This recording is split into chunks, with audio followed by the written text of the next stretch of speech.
Halo,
Hai, Halo, halo, halo.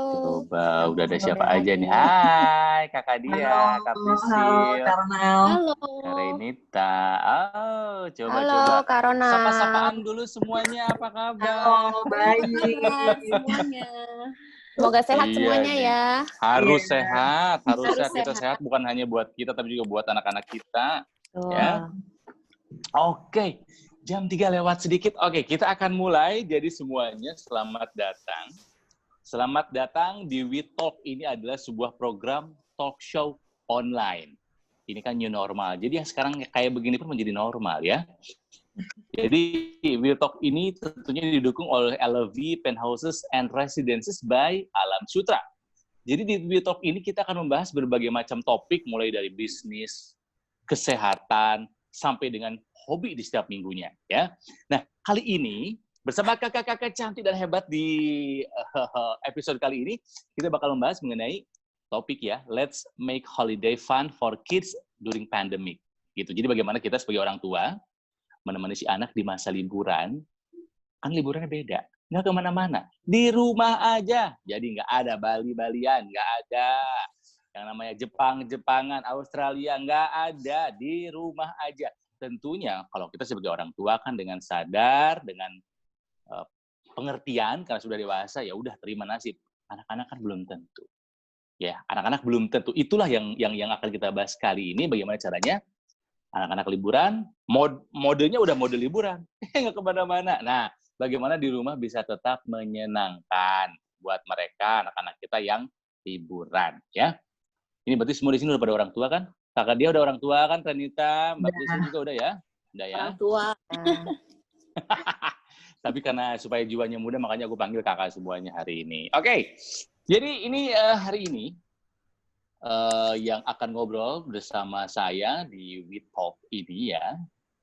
Ada seorang psikolog, Kakak Renita Purwito. Hai Kak Rey. Halo semua. Halo, halo. Kak Ronald, halo. Hai. Juga ada founder dari komunitas Temu Ibu, Kak Diah Rahmawati. Hai Kak Diah. Hai, salam kenal Halo. semua. Juga ada founder dari SASC. Beliau juga adalah seorang sosiopreneur dan ibu dari 2 orang anak. Ada Kak Priscilia Pangemanan. Hai Kak Priscilia. Halo, apa kabar semuanya? Halo. Halo. Ini semua koneksinya bagus, mudah-mudahan lancar sampai nanti akhir acara ya. Karena Ya, nih, kalau acara bener. online sebagus-bagusnya kita gitu kan ya, materi tergantung dengan koneksi gitu kan Koneksi, ya. Mudah-mudahan bagus semuanya. Ya mudah-mudahan sebagus itu juga koneksi kita sama anak-anak kita. Gitu kan, anak-anak kita yang mau denger siapa, denger orang tuanya. Cuman orang tuanya bisa ngasih pengertian atau enggak sama mereka itu kan sebetulnya kan. Ada orang tua yang jago ngasih pengertian, anaknya langsung mengerti. Ada yang niatnya bagus, nggak bisa cara nyampein, salah dimengerti, ribut. akhirnya liburan, istirahat sebentar dari sekolah, bukannya membawa berkah dan kedamaian buat di rumah, yang ada malah ribut setiap hari gitu kan ya. Padahal ya kita nggak pengen gitu. Oke, aku mau ngobrol dulu nih sama Kak Renita nih, seorang psikolog tentu saja sudah bisa secara keilmuan gitu kan ya, secara empirik melihat jiwa-jiwa manusia, asik ya. Impact pandemi ini buat orang tua, terlebih-lebih buat anak, apa sih Kak? Pastinya kebanyakan orang tua dan anak-anak itu merasa kaget, khawatir, takut ya, juga sedih karena aku tahu banyak teman-temannya anak-anakku itu yang sampai menangis loh Kak. Karena dia kangen sama bu guru dan teman-temannya gitu ya. Betul. Dan juga mereka juga mau kembali ke sekolah, merasakan keasikannya belajar di sekolah gitu ya. Pasti kita merasakan situasi yang memang menegangkan kadang-kadang ya, karena kan kita nggak tahu nih apa yang akan terjadi, kemudian bisa membawa kepanikan, karena menurut banyak orang situasi ini juga membahayakan gitu. Nah, situasi mencemaskan ini juga pasti akan membawa tekanan, kecemasan, karena kita juga belum tahu nih penanganannya gimana. Nah, semenjak COVID-19 ini sih kan aku juga masih terus praktek ya. Nah, itu kasus kecemasan memang sangat meningkat tajam malah ya. Kecemasan buat orang tua tuh buat anaknya, Kak? Dua-duanya. Karena kalau anak cemas atau anak berubah perilakunya, kayak misalnya di rumah tadinya happy-happy aja, tapi mungkin karena dia bosen ya, mereka bosen, terus mereka pengen keluar, tapi nggak boleh gitu. Kalau orang tua mungkin masih keluar ke groceries, ya kan, mungkin masih belanja apa bulanan. Nah, anak-anak kan sama sekali kalau bisa tuh stay at home. Jadi mereka pasti akan merasakan tekanan yang lebih besar lah. Kalau anaknya merasa tertekan, orang tua langsung tambah tertekan. Bener nggak ibu-ibu nih? Kakak-kakak. Benar. Bener ya. Oke, jadi kasus kecemasan meningkat bukan hanya orang tua, tapi juga kepada anak-anak. Nah ini, kalau misalnya kemarin waktu dalam waktu sekolah gitu kan ya, kan learning from home, itu kan belajar di rumah. Oke, belajar dari rumah. Jadi saya pun tetap memberlakukan peraturan yang sama seperti hari sekolah. No gadget, Senin sampai Jumat. Dan mereka mengerti, kamu tetap sekolah meskipun kamu di rumah. Jadi baru boleh nonton TV setelah sekolahnya selesai. Jadi jamnya sama seperti jam sekolah aja gitu kan ya. Nah, tapi ketika nanti masuk masa libur, berarti kan holiday from home. Kita udah bingung nih, Kak Priscil. Excuse-nya apa gitu loh. Nggak boleh main handphone dulu. Kan aku lagi liburan, nggak boleh ngelarang-ngelarang, misalnya gitu. Nah, jadi gimana ya cara memberitahu mereka, anak-anak kita bahwa, oke, kemarin learning from home, sekarang kamu holiday from home. Tapi yang impact-nya baik untuk mereka gitu loh, Kak Renita. Yang terjadi sama keadaan situasi di rumah Kak Ronald itu sangat amat terjadi di rumahku juga. Jangan say no ya, ini liburan kan gitu ya kan. Karena apalagi biasanya kalau liburan itu kan identik dengan pergi keluar rumah, mengunjungi tempat wisata, keluar kota, keluar negeri bahkan ya kan, atau mengunjungi saudara-saudara jauh gitu. Tapi sekarang kita dipaksa untuk menerima keadaan bahwa liburan itu ya tetap terus di rumah. Dan nggak ada bedanya sama kemarin gitu, bener-bener learning from home, habis itu liburan, nggak berasa juga kan liburan buat anak-anak gitu ya. Nah memang yang tadi Kak Ronald bilang juga memberikan pengertian itu sangat amat penting ya. Jadi salah satu senjata kita adalah komunikasi sama anak-anak. Nah kalau misalnya aku sama anak-anakku, karena yang satu 11 tahun, satu 6 tahun ya, kalau 11 tahun udah lumayan gampang lah ngasih taunya, tapi kalau yang 6 tahun ya, ini udah mengerti lah. Ya, jadi kita juga harus memberikan informasi sebanyak-banyaknya tentang situasi yang sedang mereka hadapi. Karena COVID-19, informasi yang benar berarti ya, maksudnya nggak boleh di luar lagi ada hantu gitu, nggak ya? Berarti yang benar aja gitu, ada virus. Kan orang tua zaman dulu suka gitu ya. Emang iya. Agak dibohong-bohongin gitu ya. Mungkin kalau sekarang itu anak-anak jauh lebih pintar gitu.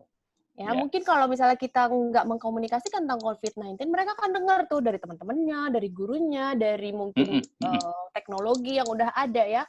Jadi kita nggak ada alasan untuk tidak memberitahukan yang benar faktanya kepada mereka gitu. Good. Jadi kita jangan sampai kok kata mama di luar ada setan tapi padahal ada COVID-19 kan gitu. Jadinya kita yang nanti terpojok sendiri gitu. Jadinya berikan pengertian dengan menjelaskan keadaannya dan risiko yang harus dihadapi. Kalau di website tuh biasanya ada di website-website tertentu itu ada beberapa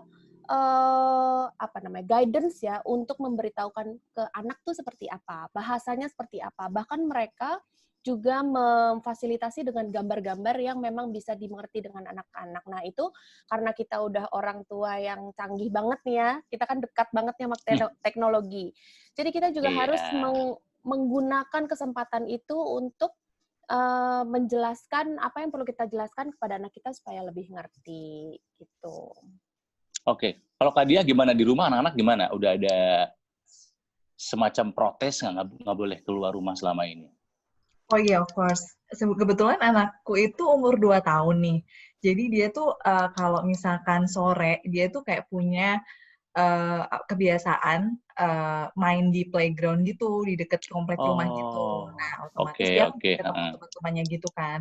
Sometimes aku juga kasihan sih, kayak pengen main ke taman, nunjuk-nunjuknya tuh kayak ke taman terus gitu. Jadi ya udah. Tapi bener sih kata Mbak Re. Jadi kita kan sekarang orang tua udah kayak melek tentang parenting segala macam, bahwa kita nggak boleh ngebohongin anak juga gitu. Jadi ya kita ceritain real bahwa di sana itu ada kayak suatu virus yang berbahaya buat kita juga, tapi kayak dengan cerita yang masuk akal. Terus kayak kita nggak boleh untuk main sembarangan dulu ya, nggak boleh kayak berinteraksi sama teman-teman nanti dulu gitu. Jadinya gimana kita challenge para orang tua sih buat bikin anak-anak tetap betah dan tetap kayak nggak marah-marah terus di rumah gitu sih. Ya karena kalau anaknya stres, yang orang tuanya juga ikutan stres. Iya, emosinya nular. Kalau Kak Priscil gimana sama anak-anak di rumah? Udah ada protes juga anak-anak? Anak-anak saya sih kebetulan kan yang satu usianya 7 tahun, yang satu 5 tahun. Gede. Ya, masih kecil-kecil juga. Cuman mungkin karena memang dari awal kan ini udah hampir 3 bulan ya sebenarnya mereka sekolah juga berhenti gitu kan.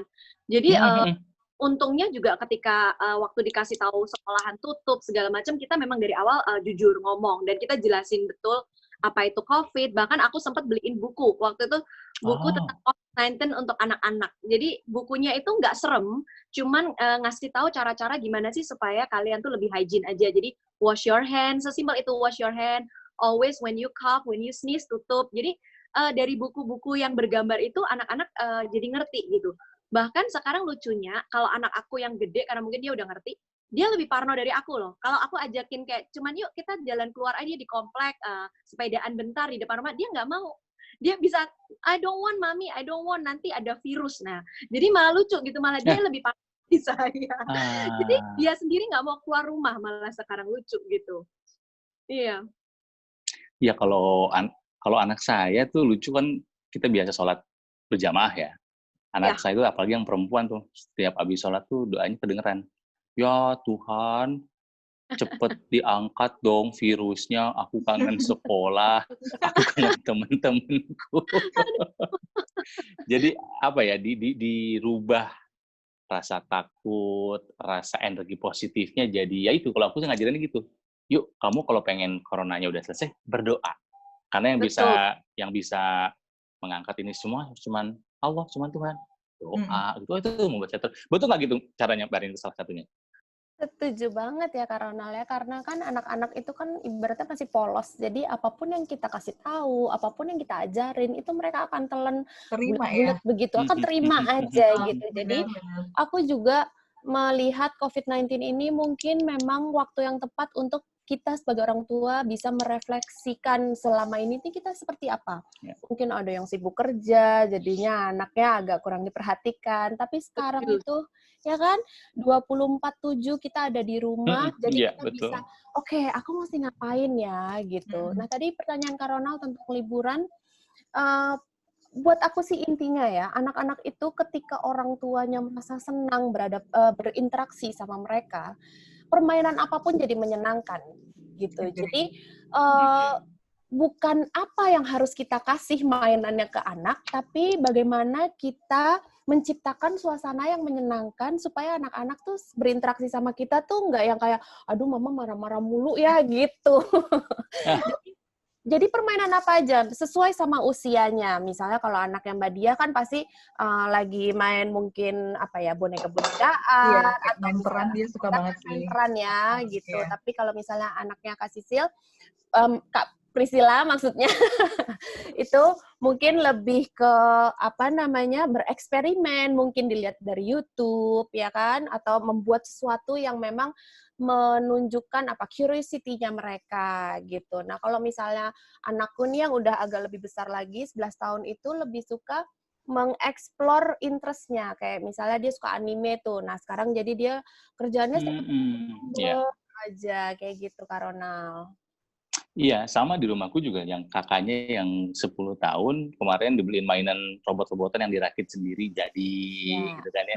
Adiknya senang mewarnai, dibeliin ya alat gambar dan sebagainya.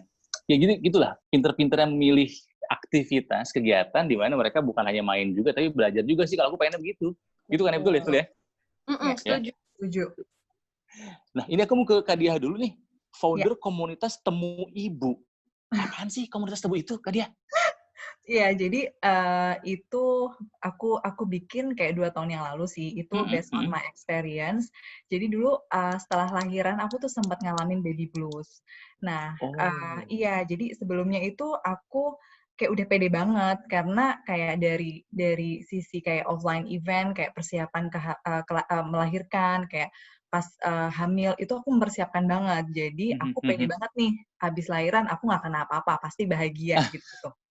Terus akhirnya ternyata aku kena baby blues itu dan aku baru tahu setelah dokter obgynku itu kayak kasih tahu Bu ini ibu kena baby blues ya gini. Untungnya waktu itu tuh nggak sempet kayak benci ke anak enggak, cuman waktu itu aku baby bluesnya tuh aku jadi sebel ke orang-orang terdekat terutama kayak keluarga aku gitu karena mereka tuh kayak Ya ampun. iya bener-bener kayak mereka tuh kayak ini air susunya kurang kali ini jadi ada beberapa banyak jadi itu hembusan kayak kiri beda, kanan ikut iya. recokin ya. Jadi ini kan kita ada beda gap gitu kan, di mana kita kayak udah lebih melek lah intinya. Nah, dan generasi dulu itu kurang tahu nih, kurang paham gimana cara memperlakukan si ibu pada saat setelah melahirkan itu gimana sih gitu. Nah, terus I'm thinking kayak dulu tuh 2 tahun yang lalu belum ada banyak support group di Jakarta yang lebih ngebahas tentang mental health for moms gitu. Jadi aku inisiasi sendiri buat bikin si komunitas ini. Jadi awalnya itu aku nggak expect jadi community sih, lebih ke aku pengen sharing my experience, and then aku lebih pengen kasih konten-konten edukatif seputar kita harus aware loh, kita nggak cuma mempersiapkan si kehamilan atau persalinan aja, tapi the real struggle-nya itu after lahiran itu gitu. Dan aku rasa kayak nggak semua perempuan tuh aware dan tahu itu. Jadi aku bikinlah komunitas Temu Ibu itu. Gitu. Ini dari niat sharing jadi komunitas. Emang sekarang membernya berapa, iya. Kak? Jadi dulu itu aku masih seputar via Instagram aja. Nah, kebetulan aku itu dikontak nih sama si Orami. Orami itu kayak marketplace Iya, tahu. Nah, di sana Orami kan kayak punya komunitas sendiri kan, dan kebetulan di tahun ini mereka lagi bikin apps nih. Nah, jadi itu ngebantu banget si Temu Ibu untuk gather the member gitu. Karena dulu tuh kayak follower Temu Ibu itu kayak tanya atau cerita itu hanya via DM Instagram aja. Jadi sekarang kita justru si komunitas ini dibantu oleh si Orami punya apps ini untuk gather the member, dan membernya tuh sekarang kemarin kita baru join 30 Maret kemarin kebetulan the first pilot event di apps itu kita ngundang Mbak Ray sebagai narasumber juga. Oh gitu. Jadi jadi itu ngebantu banget sih. Membersnya sekarang dari awal April kemarin kita udah 150-an lebih gitu. Wow. Iya, jadi seru. aku sih kayak ya udah sekarang semua centralized di si room chat ini instead of di DM Instagram gitu. Coba dong disapa. Hai teman-teman dari Hai, komunitas ibu yang iya. sudah menyaksikan. Yang join, thank you ya. Ya, ini Nah nonton ini nih. apa namanya yang kan pasti kan kalian kan aktif berinteraksi ya Mbak Dia ya. Yang Ya. paling banyak dikeluhkan, dicurhatin apa selama pandemi tentang anak-anak gitu? Nah, kebetulan kan kita baru nih, per April kemarin baru join, otomatis aku juga baru kenal si member-member ini. Gitu. Jadi Oh, kita baru engaging awal aja sih, baru engaging awal dengan topik sharing session discuss dengan Chris sebagai narasumber juga. Dan kita sempat ngobrol-ngobrol sama member juga kayak apa katanya? mereka tuh ya ada yang bosen juga of course kayak kita udah mati gaya nih di rumah gitu-gitu. Nah, mereka tuh sebenarnya kayak senang kalau ada sharing session gitu-gitu. Entah itu via Zoom kah atau kayak sekedar di room chat aja mereka tuh happy kayak thank you ya, kemarin kayak banyak testimoni, thank you udah nyelenggarain ini. Jadi kayak event-event seperti ini mereka sangat terbantu loh buat moms juga di Good. rumah gitu. Terus selain itu kayak mereka pada kangen sama keluarga yang jarang ketemu, kangen sama temen yang jarang ketemu gitu. Iya. Si para ibu ini gitu. Jadi Iya. ya itu dia sih. Kalau dewasa aja kangen, gimana anak-anak ya yang Gimana belum bisa mengatur hatinya gitu kan ya. iya, emosi gitu-gitu. Sampai Betul. nangis anak saya. Itu kangen sama teman-temannya. Kak Prisil, founder dari SASC itu apa sih SASC? Iya, jadi SASC itu sebenarnya bacanya sesi. Jadi Tuh sesi. biasanya sesi. Sesi. Oke. Bacanya SASSY sebenarnya, tapi memang namanya SASC. Jadi sesi itu sebenarnya kepanjangan dari Socially Aware Sexy Cosmetic. Kita adalah sebuah social enterprise yang aim to empower women through beauty. Jadi dari percentage penjualan kosmetik kita sumbangkan atau kita support yayasan lokal yang ada di Indonesia. Saat ini kita sudah mensupport kurang lebih 10 yayasan. Jadi ada Let's Share, ada Saat Share, ada Disable Enterprise. Iya, dan ada berbagai macam. Nanti kalau mau tahu yayasan apa aja yang udah kita support, bisa cek juga di website kita, www.sesiofficial.com. Jadi mungkin itu yang membedakan kita dari brand kosmetik lainnya ya. Jadi memang dari awal itu kita mengusung hashtag kita tuh beauty with a cause. Jadi yang mau kita ajak ke para wanita di Indonesia itu, cantik itu pastinya nggak cuma dari luar, dalam hati, tapi juga ketika kita sharing kebaikan ke orang lain. Karena ya jadi try to spread kindness lah Mas. Gitu, dari lewat produk-produk kita juga gitu. Ada lipstick yang cocok buat aku nggak, Kak? Aduh, mungkin bisa alis boleh dong, alis boleh, bedak boleh. Cowok sekarang banyak loh, Pak. Iya. Ini kalau dirimu kan business woman gitu ya. Ini gimana ngurusin bisnis? Berarti ngurusin kantor, karyawan, klien, vendor, pabrik, jualan dipikirin, segalanya. Anak juga harus dipikirin gimana sebagai business woman plus ibu 2 anak di zaman pandemi begini. Iya, jadi mungkin gini ya Mas, dari awal mungkin sebelum pandemik itu justru malah aku lebih jarang ada di rumah gitu kan, karena aku harus. Nah, justru menurut aku dan mungkin ini karena kalau working mom itu pandemik ini bisa dibilang ada blessing in disguise ya. Karena aku ada di rumah udah sekarang hampir 3 bulan, di mana yang tadinya aku mungkin cuma bisa nemenin anak makan malam, pagi mungkin cuma bisa nyiapin sebelum berangkat sekolah, sekarang bisa makan siang, bisa masakin, bisa nemenin mereka Zoom kelas tiap hari. Jadi ada kebahagiaan tersendiri sih sebenarnya di masa pandemik ini gitu. Itu yang pertama. Dan mungkin anak-anak juga pastinya lebih bahagia ya, maminya ada di rumah, yang tadinya mungkin maminya di rumah udah sore gitu kan. Sekarang seharian ketemu terus. Jadi ya ada blessing in disguise lah kalau untuk saya sendiri ya. Cuman gimana cara mengatur waktunya, tetap aku lumayan strict dengan, karena kan kita masih working from home juga ya, dari sesi sendiri tuh working from home udah dari 17 Maret. Sebenarnya kita udah mau bulan ketiga ya ini bisa dibilang. Jadi aku ada schedule strict juga, misalkan jam 9 sampai jam 12 itu memang aku selalu ada Zoom internal meeting dengan tim aku. Nah, di jam itu memang anak-anak nggak boleh ganggu gitu, jadi nggak boleh masuk ke kamar aku gitu. Jadi aku udah jadi aku juga udah info sama mereka, pokoknya mami dari jam 9 sampai jam 12 ini kerja ya gitu, kerjanya walaupun jangan di kamar, diganggu gitu ya. iya kerja dulu gitu. Nanti setelah makan siang pokoknya mami nemenin, mau arts and craft, mau apa itu semua aku udah bisa nemenin. Jadi lebih kalau aku bilang dikasih pengertian aja, karena kan kadang anak tuh nggak ngerti ya, dipikir oh maminya di rumah available 24/7 gitu ya, apa-apa mami, tapi kita memang udah set ada boundary dari awal bahwa mami bukannya nggak kerja, mami masih kerja, cuman kerjanya di rumah aja gitu sih. Dan alhamdulillah sampai sekarang anak-anak ngerti sih, jadi nggak ada yang kayak lagi Zoom meeting terus anaknya teriak-teriak ngeganggu gitu, nggak ada. So far aman. Ini tangan saya nggak kelihatan. Kalau kelihatan lagi gini loh. Ini sebenarnya tadi gitu nih ya. Iya, oke. Yuk sekarang kita saling curhat sebagai sama orang tua. Karena gini, Kak Rey, saya kan bekerja di industri kreatif. Ya.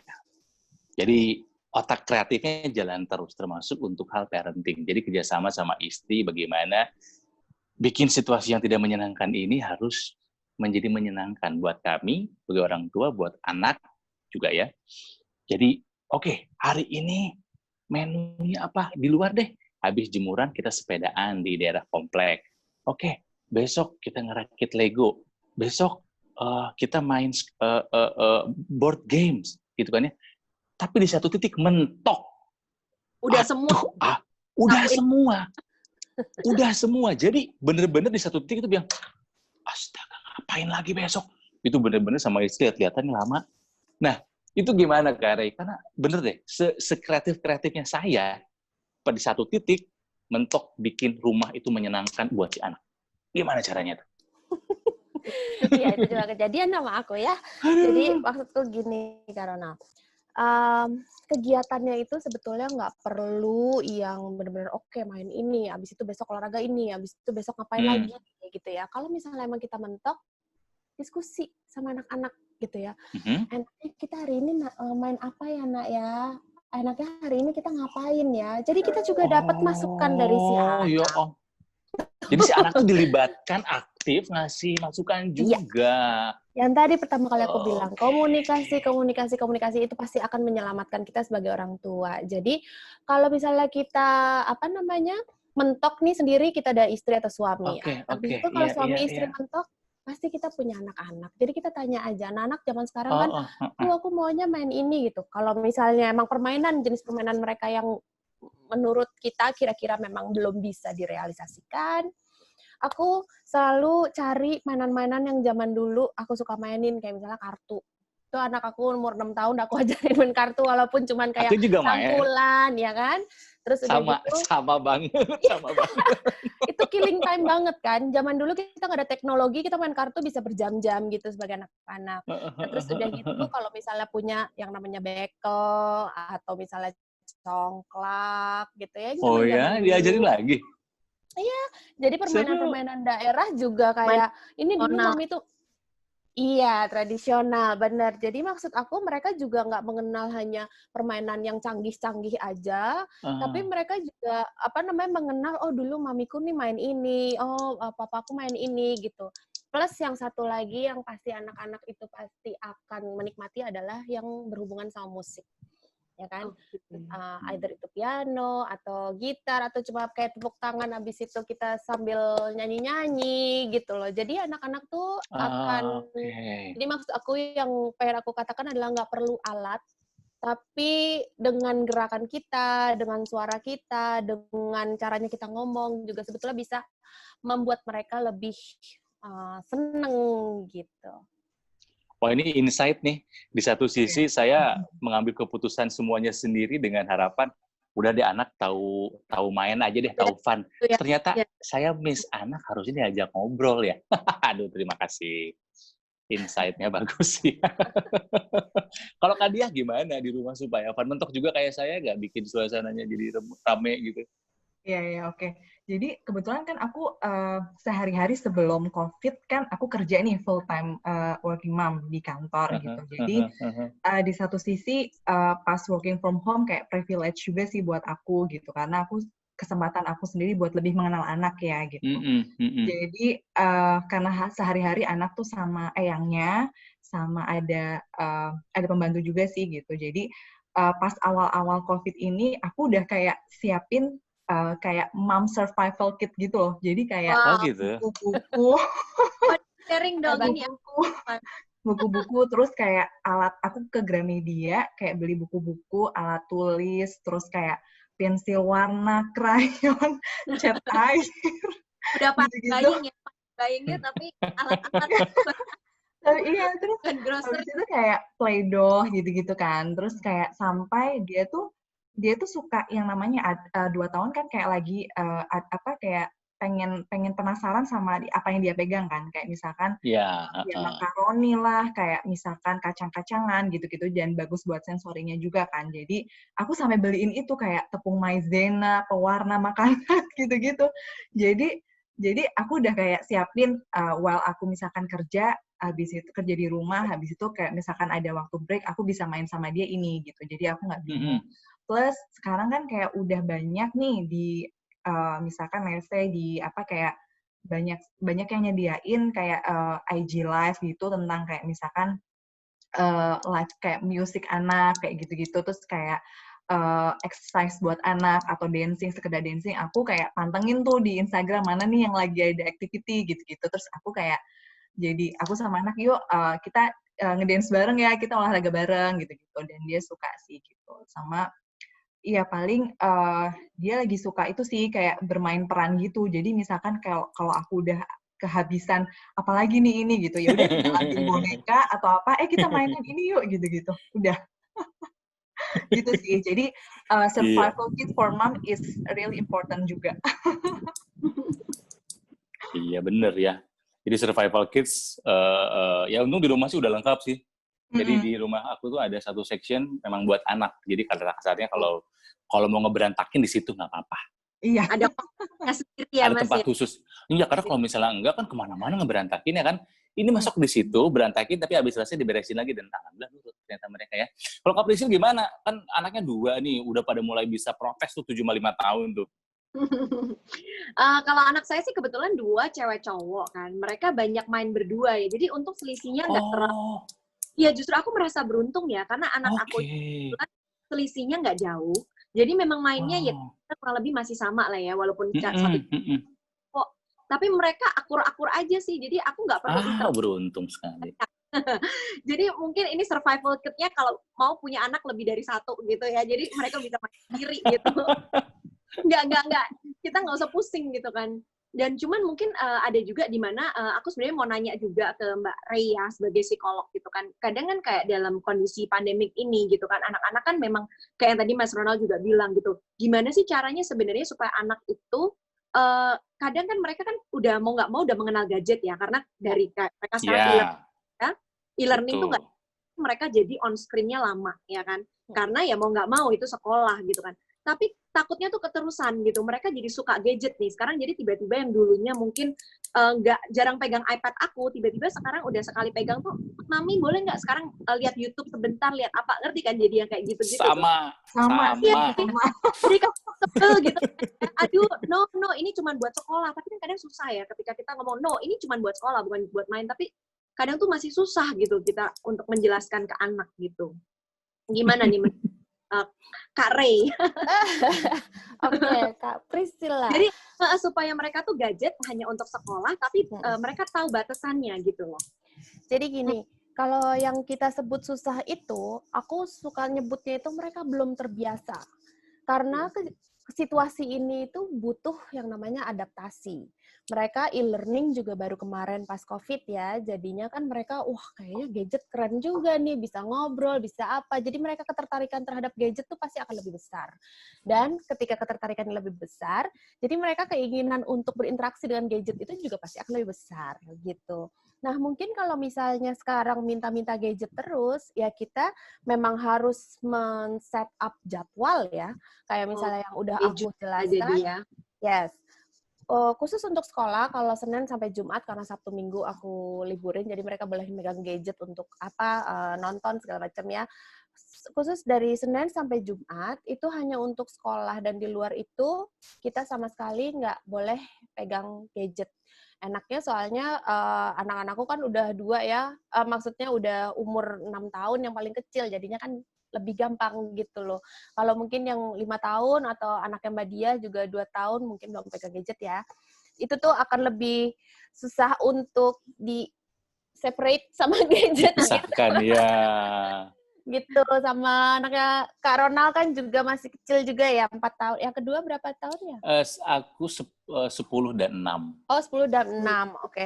Nah, yang susah tuh memang anakku yang umur 6 tahun. Kadang-kadang tuh suka gini, "Can I have gadget for listening to music?" Gitu. Jadi kayak anak saya sama. tapi iya sama kan. Jadi Iya. maksud aku itu tergantung sama kitanya karena mereka udah nanya. Nah, kalau misalnya kitanya, ya Allah, kasihan juga ya ini anak ya, apa segala macam pengen listening to music aja masa nggak boleh gitu ya. Pasti mereka akan, namanya anak-anak pinter ya, mereka akan membaca situasi. Orang tua yang mana yang lebih mudah untuk dimanipulasi, itu pasti mereka akan lebih mintanya banyak ke situ. Ya, Waduh, Pantesan aku. saya nggak berani sama suami, selalu ke saya. ya betul, sama. Aku sama kasih Priscilla juga sama, karena suamiku bener-bener strict banget. Nah, aku yang suka, ya ampun kasihan gitu kan. Nah, jadinya mereka semua datang ke aku. Tapi maksud aku kalau misalnya aku bilang enggak ya gitu, no, it's no time for gadget, wait for Saturday gitu, and Sunday you can have gadget misalnya without a break misalnya gitu kan, break biasanya kan sejam sekali gitu kan. Nah, terus jadinya aku lebih menerapkan itu sih. Yang penting hatiku aku kuatkan, ini Senin sampai Jumat nih. Oke, berarti no gadget. Nah, pertamanya mungkin mereka akan coba lagi gitu. Tapi kalau misalnya mereka sudah beradaptasi dan melakukan ini sebagai kebiasaan, mereka akan terbiasa dengan aturan itu. Itu, Kak Priscilla. Oke, ini mumpung masih di Kak Rey. Kan kalau misalnya di saat kondisi normal, anak itu kan keluar rumah, bersosialisasi dengan teman sekolahnya, dengan teman lesnya, boleh main ke mall. Sekarang bisa dibilang memang di rumah sama orang tuanya. Tapi kan, ayah lagi, ibu lagi, adik lagi, gitu. Dan kita kan sudah 3 bulan anak-anak di rumah, kita juga di rumah. Kabar per hari ini PSBB Jakarta kan diperpanjang. Ya, Greater Jakarta juga kan. Berarti kan kita menghadapi sebuah situasi ketidakpastian. Mungkin masih sebulan lagi, mungkin 2 bulan lagi. Kita nggak pernah tahu. Takutnya ada perubahan dari anak kita. Kak, perubahan sikap, perilaku. Karena mungkin 3 bulan masih kuat, masih bisa nerima. Orang tuanya masih bisa ngakalin, fun di rumah. Tapi ketika bulan berikutnya, bosannya udah semakin memuncak, orang tua juga udah mati gaya juga, takutnya si anak mengalami perubahan sikap dan perilaku. Gimana tuh, Mbak? Aduh, takut aja kejadian gitu. Makanya harus preventif kita sekarang. Persiapan dulu gitu loh.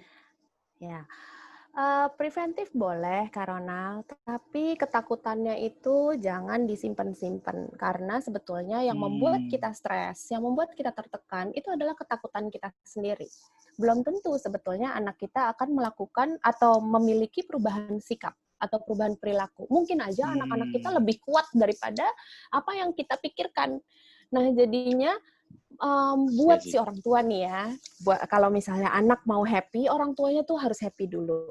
Jadi, hilangkan kekhawatiran tentang hal-hal yang kita nggak bisa kontrol. Jadi, jangan mencoba kita mau mengontrol sesuatu, nanti pokoknya untuk preventif ini, aku mau ngelakuin ini, taunya outcome-nya lain. Nah, itu yang membuat kita kecewa, and then kita tertekan, sehingga itu akan ditransfer ke anak, gitu emosinya. Jadi, boleh membaca-baca atau misalnya memikirkan ya, kalau misalnya ada perubahan sikap tuh seperti apa ya. Perubahan sikap pada anak tuh misalnya apa sih? Mungkin lebih mengisolasi diri, atau mungkin lebih agresif, atau lebih marah-marah, segala macam. Nah, yang pertama adalah kita harus mengetahui dulu sumbernya tuh apa. Kalau misalnya memang itu kebosanan, berarti kita bisa lagi mengkomunikasikan. Artinya dia itu kan butuh kayak lebih kasih sayang gitu loh. Mungkin dia juga butuh perhatian gitu kan. Kalau misalnya kita di rumah, nggak mungkin setiap jam kita memperhatikan. Mungkin saja pada saat mereka lagi bad mood, kita tuh nggak memperhatikan karena ya kita lagi sibuk sama yang lain gitu. Jadi perubahan-perubahan sikap itu kan sangat banyak ya pada anak.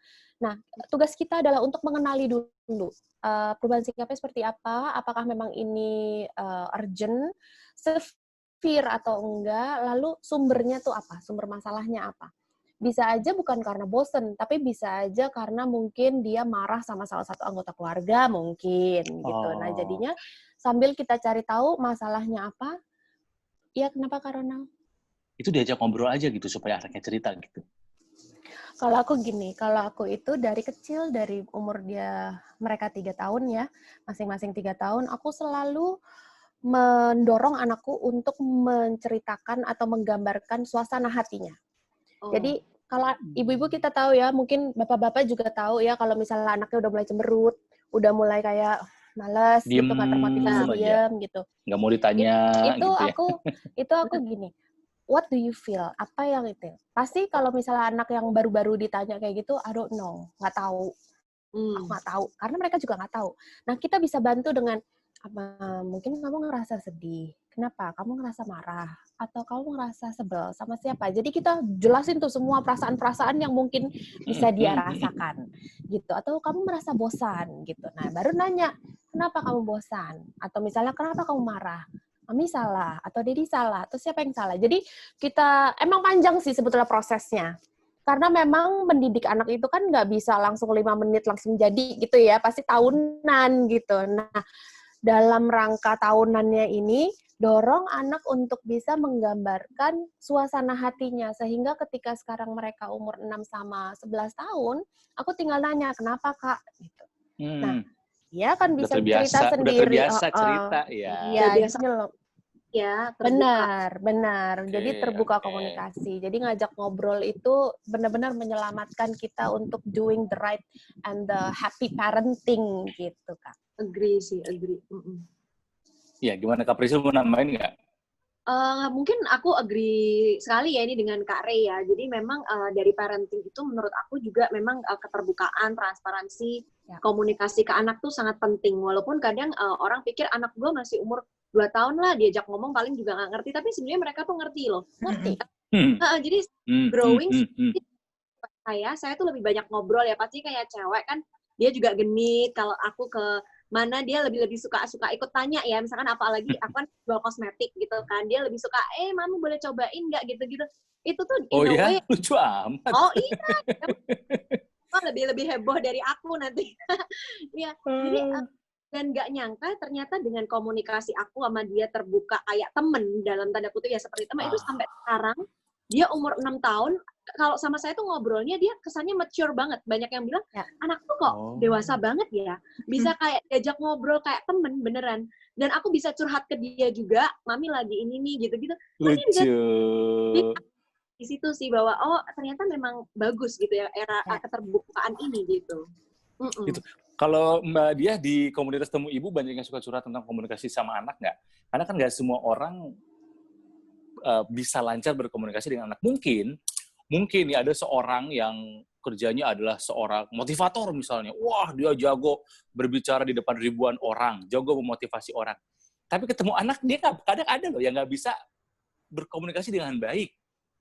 Ya, ya seperti teman saya jagoan banget. Dia seorang bosnya sales lah. Wah, kalau jualan jago. Tapi hubungan sama anaknya itu nggak harmonis karena dia nggak tahu cara menunjukkan kasih sayang, nggak tahu cara ngasih tahu yang benar, ribut dulu sama anaknya. Ada suka curhatan gitu nggak Mbak Diah di Temu Ibu? Kebetulan kalau yang ditemu ibu, so far karena emang, again kita masih kayak baru di satu room chat itu ya. Jadi kalau untuk yang curhat seputar anak sih belum gitu. Karena belum banyak ya? Iya, sebenarnya karena mereka itu, aku sempat kayak mempelajari ini ibu-ibu yang di grup room chat ini itu usia anaknya berapa tahun sih gitu, dan rata-rata itu 2-5 tahun gitu. Jadi emang masih benar-benar kayak misalkan kayak aku juga kayak misalkan 2 tahun itu masih benar-benar bisa lah untuk dijadikan kita kerjasama ya kayak gitu. Kayak misalkan kita ngomong apa ke anak, anak juga masih bisa terima gitu. Jadi so far belum sih. Belum ada yang kayak mengganggu banget dirinya tentang cara komunikasi ke anak gitu. Oke, berarti ke Mbak Rey. Nah, gimana tuh caranya tuh ketika kita ngomong sama klien jago, ngomong sama vendor jago, pas ngomong sama anak salah mulu karena nggak tahu tekniknya, karena butuh komunikasi yang teknik dan cara yang berbeda kan ya, maksudnya berkomunikasi dengan anak ya, Iya. Kak Rea. Iya, sebagai orang tua aku sangat percaya kita semua itu punya teknik untuk bisa berkomunikasi ke anak kita, tapi kadang-kadang ada orang tua yang nggak melihat aja kemampuannya. Kadang-kadang kita nggak bisa itu karena kita udah bilang sama sendiri, aduh nggak bisa gue ngomong sama anak gue susah, gitu. Iya. Sendiri ya. Belum apa-apa udah bikin barrier sendiri ya. Ya, itu bukan hanya untuk komunikasi ke anak.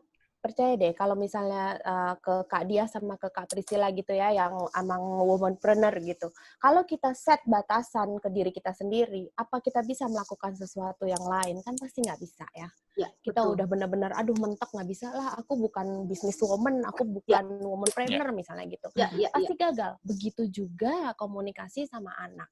Ketika kita mudah menyerah, anak juga pasti akan menyerah. Karena sebetulnya yang perlu berbesar hati untuk mencoba lagi adalah bukan anak. Gitu. Anak pasti kan punya sifat, punya kemauan sendiri. Sekarang tergantung, aku akan tanya dulu nih ke Kak Ronald nih. Anaknya itu umur berapa? Kalau misalnya memang baru mencoba ketika dia umur 15, ya akan jauh lebih susah ketika kita berusaha dari umur 2-3 tahun gitu. Karena mereka kan punya pemikiran sendiri, ya kemana aja lo selama ini. Karena aku punya pasien seperti itu. Ibu bapaknya tuh kayaknya concern banget, padahal ketika aku wawancara anaknya gitu ya, aku konsul anaknya bilang mereka kan baru concern baru 2-3 tahun belakangan ini, kemana aja mereka sekarang gitu. Nah itu anak-anaknya udah remaja gitu. Jadi maksud aku dimulai sejak dini, komunikasi itu harus dimulai sejak dini, bahkan waktu bayi aja sentuhan kita itu aja merupakan komunikasi. Kita belai-belai rambutnya itu komunikasi. Jadi komunikasi itu kan ada verbal, non-verbal. Nah, komunikasi itu kita biasakan jangan cuman udah selesai belum PR-nya, Kak? Cuci-cuci sana, mau tidur, makan, ayo. Jadi bukan instruksi, bukan. Instruksi itu beda. Ya, yang tadinya aku nggak tahu game-gamenya anakku, aku terpaksa harus tahu lagi main apa, Kak. Kalau dia siapa. Pura-pura kepo gitu ya kan, jadi orang tua. Padahal buat kita juga sebetulnya nggak ada, tapi sebetulnya itu bermanfaat buat anak gitu. Jadinya lebih mau terbuka, lebih mau komunikasi sama kita itu akan lebih mudah daripada ketika kita mulainya nanti, oh ya nanti aja kalau misalnya udah remaja kan lebih enak tuh diajak ngobrol. Enggak juga, karena kita terlambat, benar. Gitu. Ya, jadi ini buat para orang tua nih, yuk kita evaluasi cara komunikasi kita dengan anak ya, dan setiap keluarga pasti punya cara berkomunikasi yang unik. Jadi tidak perlu kata kasarnya meniru keluarga lain. Betul. Kita punya cara sendiri, gaya sendiri, it's okay. Karena itu kan custom tiap keluarga berbeda. Yang penting tadi yang sudah dibilang sama Kak Ray, komunikasinya nyampe. Bukan hanya kata-kata, tapi juga perasaan dekat, hangat, cinta, kasih sayang, itu bisa disampaikan verbal maupun non-verbal, ya. Jadi coba dipikirkan lagi, dievaluasi lagi, selama ini komunikasi kita sama anak kita udah baik atau belum. Kalau misalnya belum, yuk kita perbaiki. Apalagi kalau misalnya anaknya masih pada kecil-kecil, karena kalau udah pada besar, udah lebih menantang, ya udah lebih sulit karena mereka udah punya pemikiran sendiri, ya. Oke, ini yang nanya udah ada beberapa, tapi terakhir buat semuanya. Yuk, gimana tips yang bisa dilakukan dari masing-masing supaya liburan buat si anak-anak, meskipun liburannya di rumah aja, bisa menyenangkan. Boleh dari Kak Dia dulu deh. Oke. Gimana kalau Kak Dia? Iya, mungkin biar menyenangkan kita kayak introspeksi ke diri kita sendiri ya sebagai ibu gitu misalkan. Kalau misalkan kira-kira ada kayak misalkan ada pikiran atau misalkan ada perasaan yang masih kayak bikin dongkol atau apa gitu, karena energi itu kan menular ke anak gitu ya. Jadi kita dulu yang harus bahagia dulu, kita dulu yang harus diberesin dulu, baru kita nantinya akan bisa kayak mindful untuk main sama anak sih gitu. Menurut aku seperti itu. Terus mungkin salah satu caranya untuk biar kita tuh kayak menularkan energi yang positif ke anak ketika kita main, mungkin don't be a perfect mom aja sih gitu. Jadi kita berusaha untuk sebagai ibu mengerjakan tugas-tugas yang semampu kita, yang sebisanya kita gitu. Jadi nanti itu kan impact-nya kita nggak capek, sehingga kita bisa main sama anak itu benar-benar kayak fokus, benar-benar kayak nggak cuma basa-basi doang ke anak gitu sih. Itu jadi nanti apapun jenis permainannya, apapun activity-nya nanti akan impact-nya juga positif juga ke anak sih gitu. Menurut aku gitu, Kak Ronald. Siap. Oke. Dari Kak Priscil, apa nih tipsnya yang bisa dibagi buat ibu-ibu supaya liburan di rumah akan tetap menyenangkan buat anak-anak kita? Iya, saya setuju banget ya dengan Kak Dia juga. Jadi mungkin mindset-nya dulu dari orang tuanya, dari kitanya itu harus bisa berdamai dengan diri sendiri ya. Karena saya merasa teman-teman saya aja sampai sekarang udah dalam tanda kutip udah dikurung di rumah sampai 3 bulan tuh masih ada yang nggak berdamai dengan dirinya loh. Masih ada yang kayak, why gitu ya? Tahu ya, masih ada kayak, aduh kenapa sih ini di rumah aja gitu ya? Iya, masih belum komplain. nerima.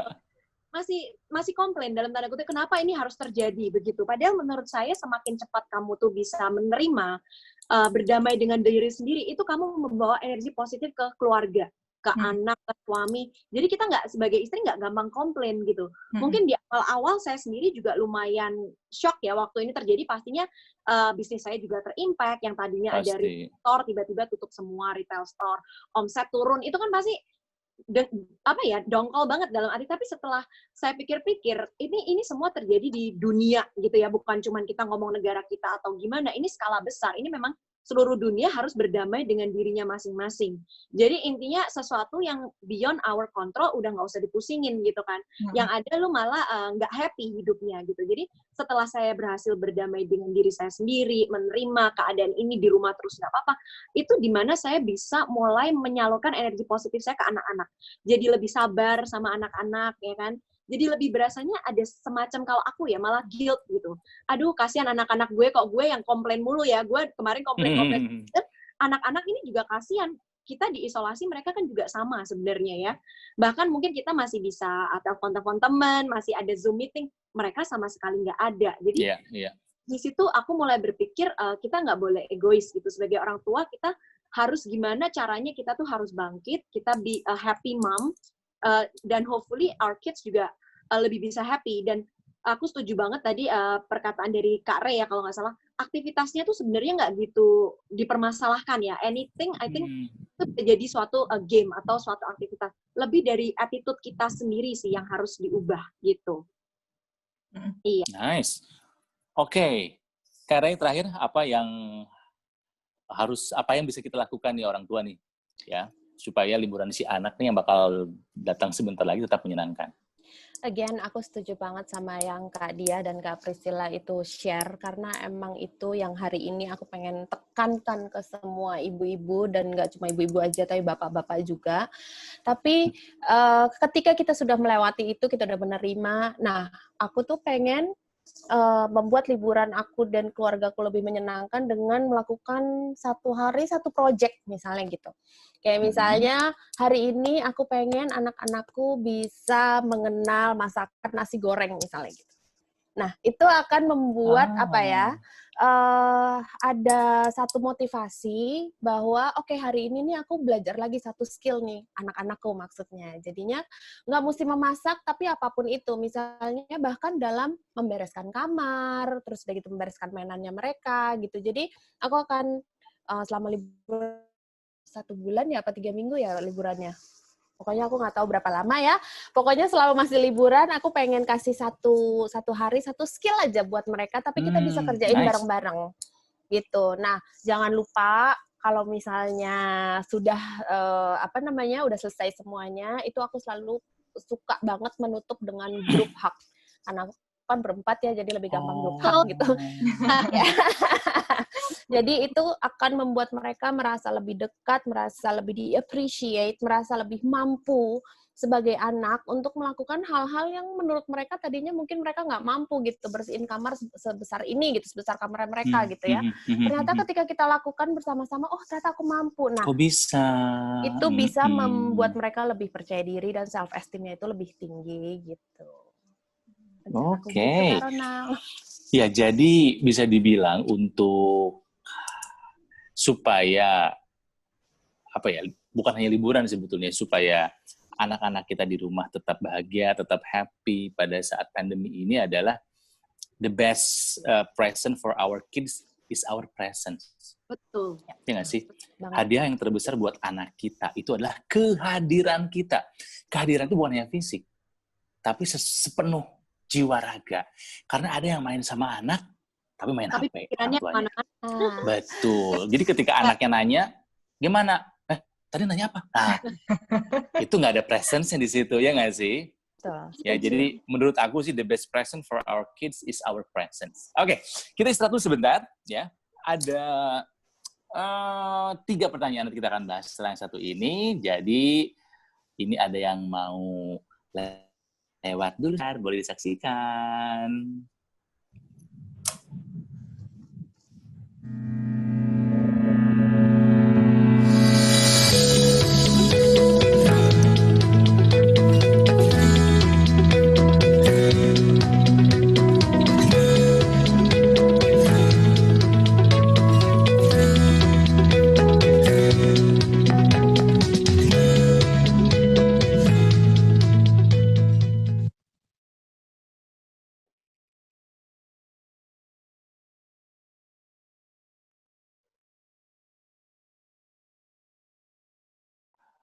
Oke, kita akan cek Q&A ya. Ada 4 nih. Kalau misalnya gambar aku nggak bergerak, mohon maaf ya. Karena kalau pindahin ke Q&A begini soalnya. Oke. Ada Angga Epic. Ada nggak kalian mengadakan aktivitas belajar dan bermain untuk anak? Nah ini mungkin buat ibu-ibu di sini, kalau misalnya anak-anak kan suka ada tempat mainnya gitu kan ya, ya semacam sekolah tapi buat main-main doang gitu kan. Tapi kan sekarang kan lagi nggak bisa kan ya. Nah berarti memang ya mau nggak mau ya di rumah aja gitu ya. Tapi untuk melakukan apa yang di tempat belajar dan bermain itu dilakukan di rumah pun sebetulnya bisa-bisa aja kan? Bisa. Ini para ibu-ibu? Mungkin aku boleh tambahin juga ya Mas Ronald, tadi aku belum. Silakan. Jadi sebenarnya tuh banyak banget loh online kelas buat anak-anak yang bisa diikutin. Jadi jangan gitu. jangan pusing juga orang tua, karena sebenarnya di Google aja banyak sih sebenarnya. Jadi basically kayak anak aku terus terang aku ikutin kayak ada engineering for kids. Jadi dia itu kayak dibikin eksperimen. Nanti tutorialnya via YouTube, dia akan kirim linknya, terus anak aku akan bikin-bikin. Dan itu sekali bikin bisa makan waktu sekitar 2 jam, mereka udah capek, maksudnya mentally udah tired gitu. Jadi kayaknya udah hari itu bagi mereka sudah lengkap begitu. Jadi capek tapi produktif gitu kan, ya, ada manfaatnya. Atau banyak sih ya, nggak cuman engineering, mungkin kalau tergantung anak punya minat masing-masing ya. Ada juga ada, mau arts and craft juga ada, banyak sekali yang bisa diikutin sebenarnya. Ya dari aku. Iya, buat para orang tua tuh tips dari Kak Priscil, oke tuh, ternyata di online banyak tuh ya. Daripada kita udah mentok mati gaya, tuh di online lebih banyak orang-orang yang berbagi gitu. Itu reading online, itu malah gratis loh, malah enak, kita bisa baca-baca anak-anak, reading online gitu, banyak cerita-cerita gitu. Jadi banyak sih sebenarnya. Nah, tuh. Ya kalau misalnya lagi nggak pandemi sih mungkin kita bisa titipin dia di tempat belajar atau disekolahin dalam tanda kutip 2-3 jam. Kan lagi nggak bisa, ya udah kita aja ya, nggak usah mati gaya, nggak usah kehabisan ilmu, di internet banyak, tinggal cari ya gampang. Oke, coba aku akan cek yang berikutnya. Ada Muhammad Saifuddin, tadi udah kita bahas bagaimana jika anak mengalami sindrom handphone. Jadi memang harus ada yang namanya diet gadget. Setuju nggak sih ketika melakukan diet gadget? Kare sebagai psikolog setuju ya buat anak-anak ya? Iya, ada kan aturan yang jelas. Ada gimana tuh gitu. Diet gadget tuh? Diet gadget itu yang penting kan aturan kita itu jelas, dan jangan kita yang bikin aturan, kita yang langgar sendiri gitu ya. Jadi kita benar-benar harus tegas. Iya, ke anak ngelarang orang tuanya ya ngelakuin gitu ya. Betul. Tapi itu memang kalau misalnya untuk terjadi kah sama Kak Priscilla? Terjadi. Kadang bilang nggak boleh pakai HP, tapi dia bisa nanya balik, tapi mami kenapa pegang HP? Terus alasannya Nah, ya, itu. mami kan kerja. Anak sekarang mah kritis. Memang ya. kritis sekali, benar. Tapi memang kita bisa menjelaskan bahwa ya memang kerjaan kita karena dari jauh ya, dari rumah juga, kita butuh handphone gitu. Nah kalau misalnya emang perlu, aku tuh suka lihat ya, mami nggak main game loh gitu kan. Kalau misalnya kamu main gadget, main game, mami enggak loh, kerja loh gitu. Jadi anak-anak tuh butuh fakta, kenyataannya apa, jadi memang jujur sama mereka itu pasti akan membantu kita.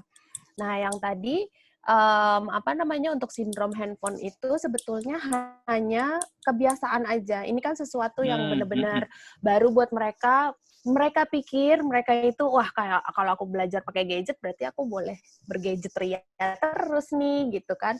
Nah, tetap kita harus adakan aturan yang memang kita tegas melaksanakannya untuk kepentingan mereka sendiri juga.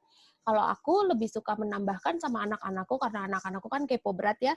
Aku akan cari-cari tahu kalau misalnya anak kebanyakan main gadget, nah baca sendiri deh tuh gitu. Jadi mereka akan ya mendapat informasi bukan dari kita. Biasanya kan kalau kita kan yang bener mami nih gitu kan kadang ada aja. Gitu ya, iya. Aku aku liatin tuh website-website kedokteran, medis ya yang emang mereka bisa mengerti bahasanya gitu. Lihat aja gitu. Oh, berarti ketika mereka tahu, mereka percaya akan lebih mudah untuk mengatur mereka. Ya, gitu. Karena yang menjadi mudah itu ketika mereka sadar sendiri. Betul. Ya, aturan kita bisa mereka langgar. Tapi ketika mereka udah sadar sendiri, ya udah mereka ngelakuin tanpa paksaan. Ya, gitu ya Kari ya. Oke, coba berikutnya. Anonimus nih ya, nggak ada namanya. Anaknya 5 tahun, sering nangis, ingin main keluar dan pengen ketemu teman. Mengalihkannya bagaimana? Bagusnya dialihkan atau gimana? Bahkan baru 5 tahun juga nih, Kare. Aku nggak tahu keadaan rumahnya gimana ya. Kalau misalnya anak umur 5 tahun itu, yang aku bisa lakukan adalah sebagai orang tua, aku yang ajak main. Gitu. Mungkin yang tadi kita bahas ya, yang penting kita main sama orang tuanya, berbentuk mainan apapun itu nggak masalah, yang penting kitanya yang mau ajak main gitu. Nah kalau misalnya main keluar, anak 5 tahun sebetulnya udah bisa dikasih pengertian bahwa tentang COVID-19 ini. Ya. Gitu. Atau kita kasih lihat aja teman-temannya juga nggak ada nak yang main keluar. Kamu main sama siapa? Kan kesepian nanti. Mendingan main di rumah aja sama mami mau ya gitu. Jadi kita membujuk mereka, dialihkan perhatiannya itu sebenarnya dengan apa yang akan kita lakukan dengan mereka. Jadi mereka kan punya energi nih buat main ya. Mengalihkannya itu daripada mereka main di luar, bagaimana mereka mau main di dalam sama kita gitu. Jadi saranku buat Anonymous ini sih sebenarnya kita komunikasiin dulu mau main keluarnya kenapa? Apakah karena mereka anaknya itu berpikir di rumah nih nggak tahu mau ngapain nih, bosen gitu ya kan? Jadinya mau main keluar. Nah ketika mereka mau main keluar tapi nggak ada teman-temannya juga mereka kan sadar sendiri oh ya aku main sama siapa gitu. Nah, jadinya kita harus punya trik untuk permainan-permainan yang anak kita pasti akan sukai gitu. Aku sih gitu. Nah, itu di internet juga banyak tuh ya. Bagaimana di rumah main sama anak bisa menyenangkan. Sorry, mau nanya. Kalau misalkan sempat kemarin anak aku juga kayak ada mention sampai nangis juga sih, padahal umur 2 tahun. Pengen ketemu sama salah satu tetangga kita gitu, kayak teman mainnya di playground gitu. Nah, kebetulan aku kayak kenal ibunya gitu kan, jadi instead of dia main langsung di playground atau main ke rumahnya, aku akalin dengan video call sih sama si temennya anakku itu. Jadi dari situ kayak walaupun kayak belum bisa ngebahas jelas kayak topik satu diskusi gitu, kayak at least lihat mukanya ketawa-ketawa bareng kayaknya ngebantu si anak juga. Gitu. Itu ide bagus banget menurut aku Kak Diah. Jadi memang anak-anak kan video call juga mungkin siapa tahu kayak dia bosen atau kangen sama temennya kan gitu kan. Dan juga alternatif juga sih buat orang tua. Oke, aku bacain yang berikutnya. Nah, Kare, jenis permainan atau hiburan seperti apa yang aman dan tetap menyenangkan untuk anak yang hyperaktif? Ya, anaknya ini usia 17 bulan. Dan kesehariannya lebih sering bersama kakek dan neneknya karena dia dan istrinya sama-sama bekerja. Hiperaktif 17 bulan, mainannya apa nih Mbak? Cara mainnya? Ini special case ya, karena hiperaktif itu lebih daripada overaktif. Kalau overaktif mungkin masih bisa kita kontrol, tapi kalau hiperaktif itu perlu penanganan khusus sebenarnya. Jadi jenis-jenis permainannya juga sebetulnya khusus karena anak hiperaktif apalagi 17 bulan yang curiosity-nya itu masih semuanya kayak mau dicobain, itu pasti banyak permainan-permainan yang menurut dia itu membosankan kalau biasa-biasa aja.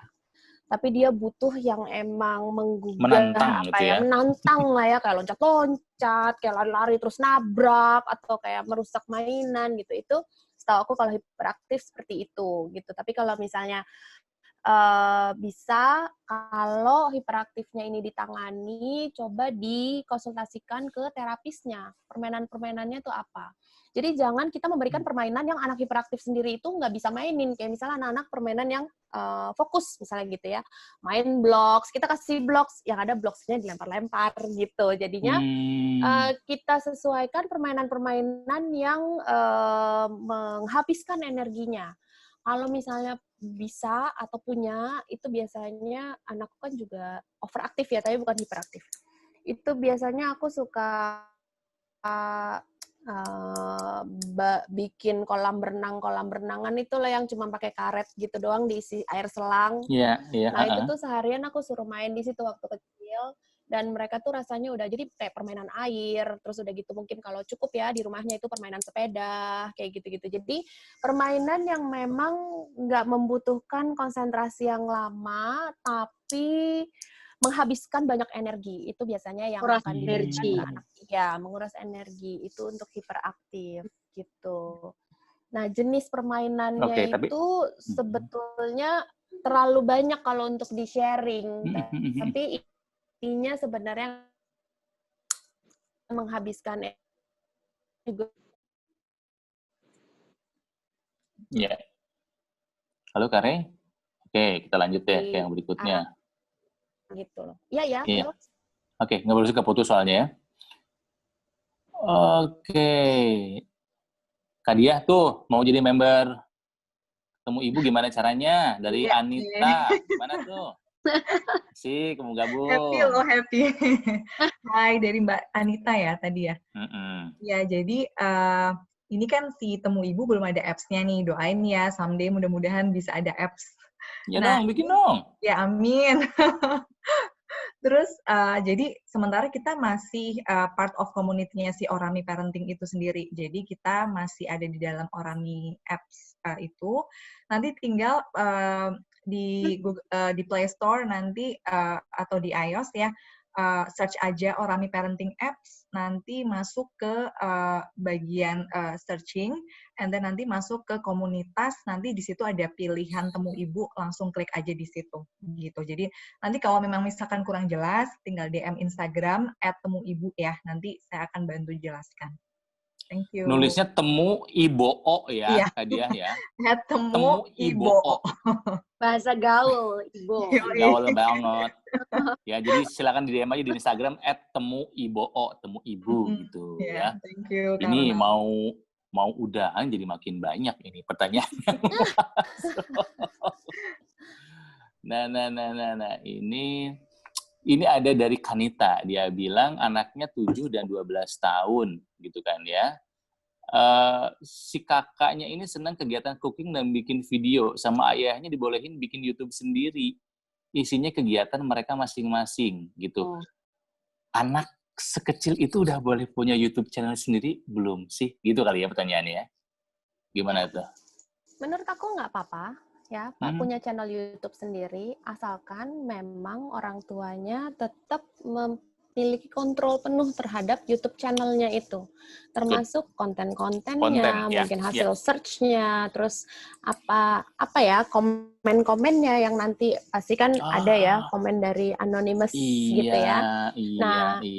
Tugas si anak adalah sebenarnya untuk membuat kontennya. Jadi ya ini masak ya, cooking dan bikin video. Jadi silakan, kita kan lagi mau mengajarkan anak kita ilmu masak atau skill tertentu.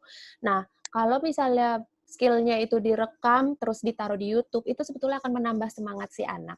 Hanya saja memang kita udah tahu kan sebagai orang tua resikonya YouTube dan sosial media itu seperti apa. Kitanya yang harus bikin pagar tersendiri, yaitu ya jangan biarkan si anak ini misalnya posting sendiri. Jadi yang posting tetap kita gitu. Nah, terus udah gitu kita baca-baca semuanya, misalnya ada komen-komennya atau likes-nya atau apa. Boleh mereka nonton videonya sendiri. Yang penting interaksinya itu tetap kita batasi gitu. Iya, karena kalau misalnya sukses, bisa jadi miliarder tuh. Karena anak saya aja ada beberapa account YouTube channel yang review mainan tuh. Mungkin anaknya pada follow juga tuh. Si Evan sama Ryan, wah ternyata itu miliarder. Gila, anakku followersnya juga tuh. Tuh kan sama. Nah itu kalau misalnya bener, orang tuanya mendukung, bukan tidak mungkin malah sukses gitu kan ya. Oke, aku kasih satu lagi aja deh pertanyaannya ya. Dari Ainul Yakin, bagaimana membangkitkan selera belajar? Nah nih, bagaimana membangkitkan semangat belajar pada anak-anak selama masa sekarang ini? Karena jujur beda ya rasa semangat gitu kan ya di sekolah sama di rumah. Di sekolah meskipun ada semacam paksaan harus belajar karena harus berangkat ke sekolah pakai seragam, tapi kan dikondisikan harus belajar. Ya. Di rumah kan pakai baju rumah, duduk di sofa gitu kan ya. Ataupun duduk di meja tetap ini kan di rumah, betul. Jadi modenya itu bukan mode kerja gitu, mode di rumah. Nah, tapi ini setuju banget. Bagaimana caranya membangkitkan semangat dan selera belajar di rumah? Kare, semuanya juga boleh jawab sih. Kare dulu deh. Buat aku, orang tuanya harus turunin ekspektasi dulu ya. Buat aku, kalau misalnya anakku jadi malas-malasan belajar, aku nggak akan menyalahkan mereka, karena memang kondisinya lagi nggak membuat semangat. Dan kan anak-anak ya yang perlu, kayaknya hip-hip hura banget tuh dunianya ya, untuk semangat. Kita aja yang udah tahu situasinya seperti ini, itu kita kadang-kadang males banget gitu, ya ampun, berapa lama lagi sini misalnya. Nah, jadi kita turunin ekspektasi dulu. Begitu juga ekspektasi kita kepada anak kita. Kasihan kalau misalnya, kok kamu kalau di rumah nggak semangat banget sih belajar gitu kan, jadinya gimana ya, anak udah ya gimana, orang semangat juga nggak bisa dipaksa. Karena motivasi itu kan ada dari internal sama eksternal ya. Kalau misalnya dua-duanya emang lagi nggak on gitu, ya susah, motivasi itu nggak bisa dipaksa bagaimanapun juga gitu. Aku serahkan ke Kak Dia sama ke Priscilla, mungkin ada cara-cara yang lain kalau dari psikolog, gimana? Ekspektasinya supaya kita nggak kecewa gitu. Priscilla dulu deh. Priscilla gimana? Mungkin aku sharing aja, jadi ketika anak-anak itu pertama kali e-learning kan kita pasti sebagai orang tua juga ada ketakutan ya, ini e-learning tuh efektif nggak sih? Akan produktif nggak gitu? Anak aku misalkan di rumah kan pasti memang mentalnya mau main, bukan mau belajar, dan juga nggak pakai seragam gitu kan, beda gitu perasaannya ketika mau berangkat sekolah udah pakai seragam tuh mindsetnya aku mau belajar. Ketika di rumah dengan e-learning itu memang ketakutan itu pertama ada gitu, pasti anak gue nggak akan produktif gitu. Memang ya pasti nggak bisa dipungkirin ya antara ketemu langsung di sekolah dengan gurunya sama cuman ketemu guru di screen itu beda banget. Contohnya anak aku misalkan kalau kayak lagi Zoom gitu kan, dia kadang ngedengerin nih, kadang bisa utak-utak dia gambar-gambar sendiri di mejanya, tahu ya. Dan itu kan sesuatu yang memang ya kita nggak bisa salahin dia juga, karena mungkin kurang menarik, karena dari screen doang, tidak interaksi secara langsung. Cuman mungkin dari segi orang tua, aku sih sebisa mungkin memberikan suasana yang kondusif untuk belajar. Ketika dia Zoom meeting, bukan Zoom meeting ya, sorry, e-learning gitu kan, Zoom meeting emaknya gitu, anaknya e-learning. Jadi ketika dia e-learning, aku anak-anak nggak Zoom meeting gitu. Anak-anak e-learning aku kasih satu meja sendiri yang ada laptop sendiri di satu ruangan. Dan aku bilang ini meja study-nya kamu ya gitu. Jadi setiap kali dia study dia nggak akan ke living room, dia nggak akan ke kamarnya maminya atau gimana. Tapi dia duduk di sana dan udah oh ini waktunya belajar. Jadi dan aku udah tulisin schedule sih. Jadi aku tulisin schedule di kertas gitu. Jam segini waktunya apa. Kayaknya semua mami-mami juga pasti tulisin sih ya. Terus nanti jam segini break makan, jam segini waktunya main, jam segini boleh nonton TV gitu. Jadi udah ada schedule dan udah dijelasin dari awal. Jadi mereka itu diajarin compartmentalize dari kecil. Oh, waktunya makan ya makan, waktunya belajar, waktu main-main gitu. Dan bahkan terakhir itu di sekolah anak aku kebetulan disuruh pakai seragam. Mungkin mereka tahu kali ya, biar lebih produktif, biar lebih berasa sekolah. Dan itu menurut aku membantu sekali. Jadi mereka udah kayak excitement-nya gue mau ke sekolah gitu, pakai seragam, e-learning. Itu aja sih. Jadi lebih key point-nya adalah memberikan suasana yang kondusif aja ya untuk anak. Ya, supaya lebih konsentrasi aja. Jadi anak tuh harus tahu, iya di rumah, tapi sekarang kamu sekolah, gitu kan ya? Iya, jadi mereka tahu juga schedule mereka gitu, nggak bingung gitu. Iya. Oke. Hadiah mau namain nggak? Iya, oke. Mungkin karena anak aku itu belum sekolah ya, jadi mungkin ini belajar, kita sebutin kayak belajar hal baru mungkin ya, atau aktivitas baru. Jadi bener banget sih yang tadi si Kak Prisil bilang di awal, banyak sekali aktivitas yang kita bisa cari di online kelas gitu. Jadi salah satunya aku juga pakai sih gitu. Jadi mungkin biar aku menumbuhkan semangat anak di rumah aja, aku tuh kayak pagi misalkan aku udah ambil kelas misalkan exercise with mom and kids gitu. Jadi aku pakein baju dia kayak bukan baju rumahan gitu, kayak bukan daster anak gitu. Jadi kayak misalkan kaos sama legging anak gitu. And then aku tetap kadang pakein dia sepatu gitu di dalam rumah. Jadi dia kayak semangat gitu sih, gitu. Sama, ya mungkin itu ngebantuin sih. Jadi kayak kita lah, misalkan kita kerja di rumah, kita kan juga kadang males ya kalau misalkan kita cuma pakai daster doang lah atau apa gitu. Jadi misalkan biar kita semangat, mungkin kita kayak make up dikit kalau orang tua ya, atau misalkan kita pakai wardrobe atau baju yang bener-bener kita pakai sehari-hari di kantor atau di luar pas lagi meeting gitu-gitu. Itu juga membantu kita semangat juga sebagai orang tua. Jadi mungkin itu ya kita bisa bantuin terapin di anak juga sih, gitu. Iya. Oke. Seru banget ngobrol sama kalian, ibu-ibu cantik dan pintar ini ya. Iya, karena ini memang tantangan buat semuanya. Jadi kita emang harus lebih banyak cari bukan hanya knowledge, tapi juga insight dan side story daripada orang tua lainnya. Karena ini adalah masa yang menantang buat kita semua. Jadi kalau misalnya punya cara baru, wawasan baru, ilmu baru, mendingan di-sharing. Jadi senang banget hari ini ya bisa ngobrol gitu kan ya. Meskipun saya juga, saya kan laki-laki doang di sini ya sebagai bapak, tapi ini mah parenting kan bukan hanya urusan ibu, tapi juga urusan seorang ayah juga, gitu kan ya. Iya. Jadi saya akan coba merecap ya obrolan kita sejak tadi ya. Jadi terima kasih sekali lagi buat para narasumber kita, Kak Rey, Kak Prisil, Kak Diah ya. Jadi sejak pandemi ini, kata Kak Renita, di tempat prakteknya sebagai seorang psikolog, kasus kecemasan meningkat. Kasus kecemasan ini bukan hanya orang tua saja, tapi juga anak-anak. Jadi yang harus kita lakukan adalah memang bagaimana supaya kita kembali ke judul kita hari ini ya, Let's Make Holiday Fun for Kids. Jadi yang harus dilakukan adalah untuk menurunkan rasa kecemasan, kepanikan, ya. Mungkin ada yang harus dibenahi dari pola pikir kita sebagai orang tuanya. Kalau orang tuanya sudah positif, udah have a positive mind, vibe-nya pun akan positif ke dirinya, ke anaknya, ke situasi rumahnya. Sehingga nilai-nilai yang dianut di rumah pun akan menjadi nilai-nilai yang positif. Itu yang pertama. Yang kedua adalah soal komunikasi. Mungkin selama ini kita jago berkomunikasi dengan orang yang sama levelnya seusia sama kita, dewasa di luar dengan orang lain.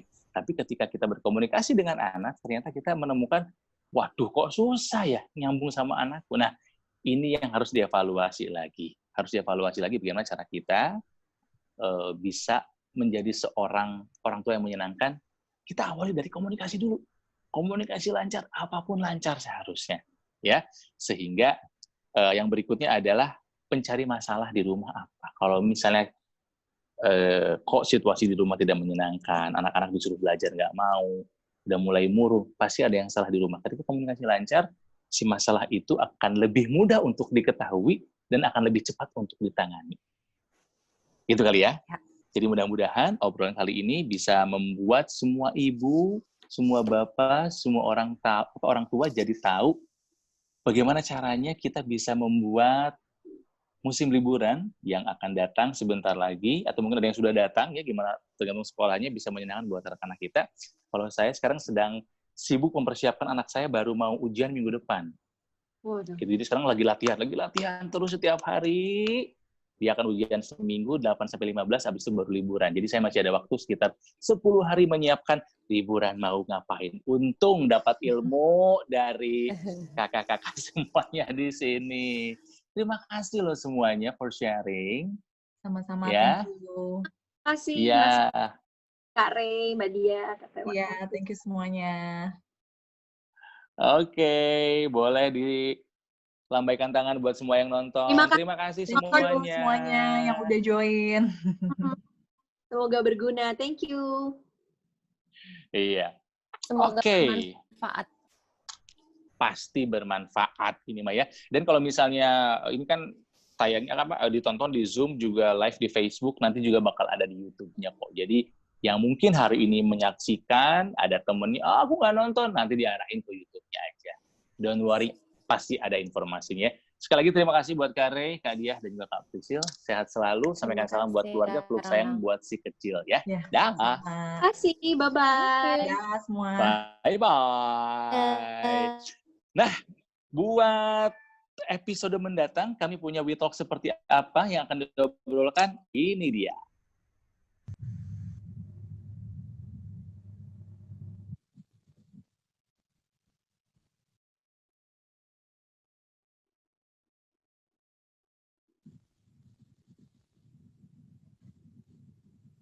Iya, dengan Edward Suhadi.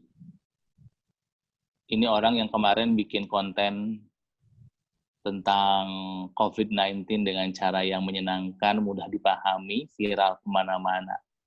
Jadi boleh nih, buat kamu yang tertarik menjadi seorang videographer, ada workshopnya langsung dari Kakak Edward Suhadi ya, tanggal 11 Juni, hari Kamis minggu depan. Dia ini jago banget bikin iklan ya, film juga. Jadi dia ini adalah orang yang penuh dengan imajinasi dan kreativitas yang bisa membuat sebuah pesan yang kompleks, yang rumit bisa disampaikan dalam sebuah video yang singkat tapi mudah dimengerti dan dipahami. Jadi pastikan minggu depan Anda menyaksikan We Talk episode berikutnya. Dan ada satu lagi yang penting buat Anda nih, ini adalah sebuah ajakan untuk Anda terhadap bumi, yaitu renovasi udara. Seperti apa ini dia?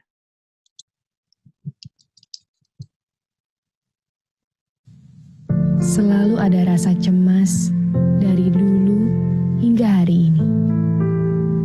Sampai kapan berhentinya? Dalam hati bertanya. Banyak hal terjadi sampai kita menyadari. Alam semesta memutarbalikkan semua. Banjir yang pernah terjadi, wabah yang meluas tanpa kita sadari, hingga alam yang mengeluarkan isyarat perhatian untuk para manusia. Mungkin semua ini terjadi sebagai pertanda bagi kita untuk berhenti sejenak. Dan di balik semua ini, ada hal baik yang ikut terjadi. Bumi kita akhirnya istirahat setelah membawa beban panjang ulah manusia. Udara yang kita hirup kian membaik, langit yang tampak lebih cerah, sampah mulai berkurang karena gerakan terbatas, hingga lapisan ozon bumi kita yang juga mulai membaik. Rasa solidaritas kita yang kian memanas untuk saling membantu, saling menguatkan, bersatu melawan pandemi. Tetapi jangan sampai lupakan bumi sebagai rumah kita. Bantu bumi untuk dapat pulih lebih cepat. Ulurkan tangan, bersatu memperbaiki semua untuk kebaikan dan masa depan kita.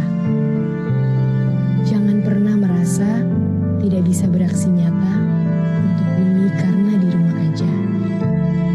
Jadilah pahlawan sesungguhnya dengan ciptakan hijaunya bumi melalui renovasi udara cukup di rumah aja.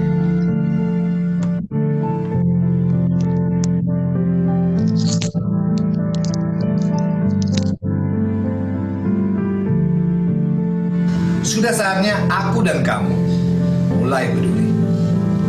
Saya Joe Taslim. Saya Priscilla Pangumanan. Saya William Ghazali. Saya Gita Data. Saya Edward Suhadi bersama LV dan WWF Indonesia Untuk renovasi udara.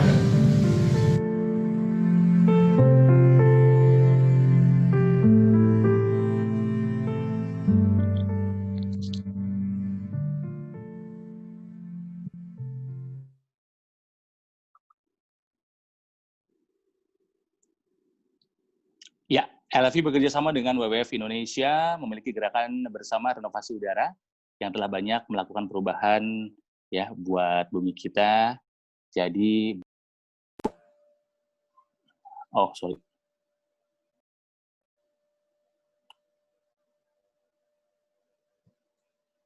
Oke, LV bekerja sama dengan WWF Indonesia memiliki gerakan bersama renovasi udara telah banyak perubahan terhadap bumi kita, jadi kita harus melakukan sesuatu untuk bumi kita. Jadi semoga semuanya terinspirasi untuk melakukan renovasi buat udara kita. Terima kasih, sampai jumpa di WeTalk berikutnya. Sampai jumpa ya semuanya. Jangan lupa, minggu depan, hari Kamis, jam 3 sore.